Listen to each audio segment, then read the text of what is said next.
नमस्कार। आज मैं चर्चा करने जा रहा हूँ सत्संग पे, संगति पे, सत्संगति पे, कि संगत से गुण होता है और संगत से गुण जाता है। संगत से गुण होत है, संगत से गुण जात। इसमें एक कहानी में कहने जा रहा हूँ। एक राजा के यहाँ पे एक तोता मर गया, तो उसने मंत्री को बोला कि जाओ भाई एक तोता लेके आओ। तो वो एक तोता, उसका मंत्री गया, एक तोता लेके आया।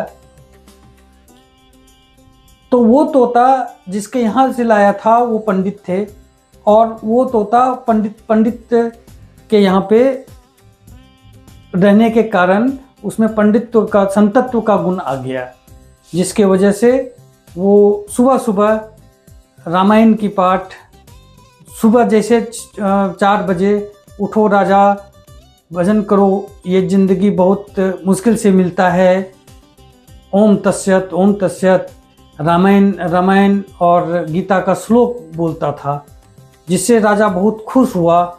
और कुछ दिनों के बाद वो तोता कोई बीमार होने के कारण उसकी मृत्यु हो गई। तो राजा ने फिर उसका ढंग से दाह संस्कार कराया और पूरे राष्ट्र में राष्ट्र शोक की घोषणा की।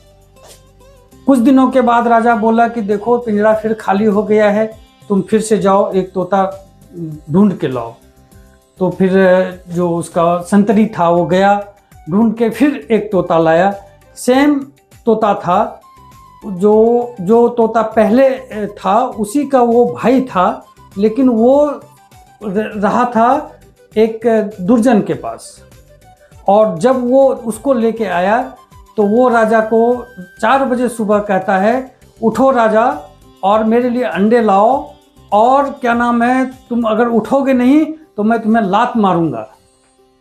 तो राजा को गुस्सा आया और उसको निकाल के उसको मरोड़ के फेंक दिया। कहने का तात्पर्य ये है कि तोता दोनों भाई सेम था, एक सत्संग में रह के संगति को प्राप्त हुआ, और दूसरा दुर्जन के संगत में रहकर अपना गर्दन उसका मरोड़ दिया गया। कहने का तात्पर्य ये है कि संगति का बहुत बड़ा असर होता है।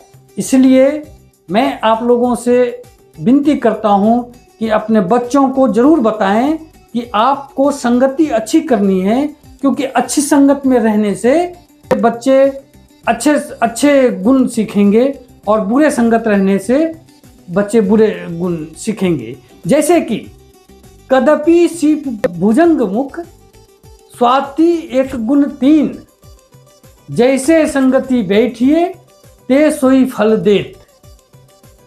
तात्पर्य ये है कि जो स्वाति का बुंद होता है वो एक ही होता है, लेकिन वो कदपि में जाने से कपूर बन जाते हैं, और सिप में जाने से मोती बन जाते हैं, और वही बुंद भुजंग के मुख में जाने से विष बन जाते हैं। कहने का तात्पर्य ये है कि हमारा संगति जो है, एक स्वाति अलग अलग संगति में अलग अलग गुण को प्राप्त करती हैं। इसलिए अपने बच्चों का जरूर उनको ये बताएं कि संगति जो है वो अच्छी करनी है। बुरी संगति हमेशा बुरा फल लाता है। संगति का असर आप ऐसे भी लगा सकते हैं। एक वैज्ञानिक हुआ करते थे, बहुत प्रख्यात थे, आइंस्टाइन। उनका एक ड्राइवर था। आइंस्टाइन जहाँ भी प्रवचन देने, जो भी व्याख्यान देने जाते थे, तो वो उनके साथ रहता था। और उसके बाद उनके साथ रहते रहते वो एक दिन बोला ड्राइवर कि साहब मैं चाहता हूँ कि मैं भी व्याख्यान आपके तरह करूँ, और मैं कर सकता हूँ। बोला ठीक है, मैं देखता हूँ तुमको ऐसे मैं ज़रूर अवसर दूंगा। और एक दिन आइंस्टाइन ने अपना वस्त्र उनको दिया और ड्राइवर का वस्त्र खुद पहन लिया, और आइंस्टाइन के जगह पे वो ड्राइवर ने व्याख्यान दिया, अच्छी व्याख्यान दिया।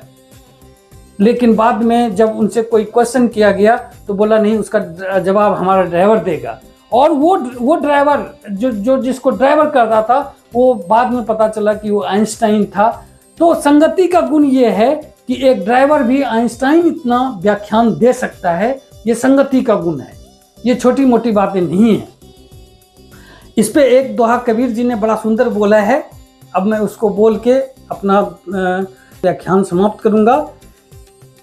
उसमें कबीर जी ने एक बहुत अच्छा दोहा बोला है, कबीरा संगत साधु की ज्यों गंधी के वास, जो कुछ गंधी दे नहीं तो भी वास सुवास।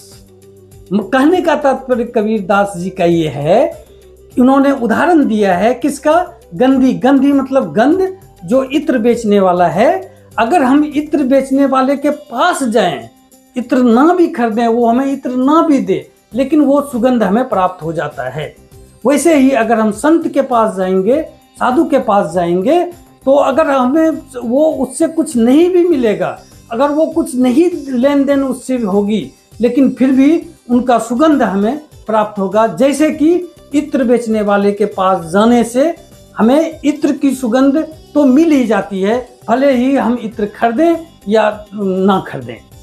कहने का तात्पर्य यह है कि सत्संगति करना अत्यंत आवश्यक है। संगति अच्छी रखिए, अगर बुरी संगति रखेंगे तो संगत से गुण होत है और संगत से गुण जात, मतलब संगत से गुण होता भी है और संगत से गुण चले भी जाते हैं। इसलिए अच्छी संगति रखिए, अपने बच्चों पे ध्यान रखिए, अपने बच्चों को अच्छी संगति दीजिए, ये बहुत बड़ी बात है। अपने बच्चों का ख्याल रखिए। इसी के साथ मैं आज ये समाप्त करता हूँ। साधुवाद।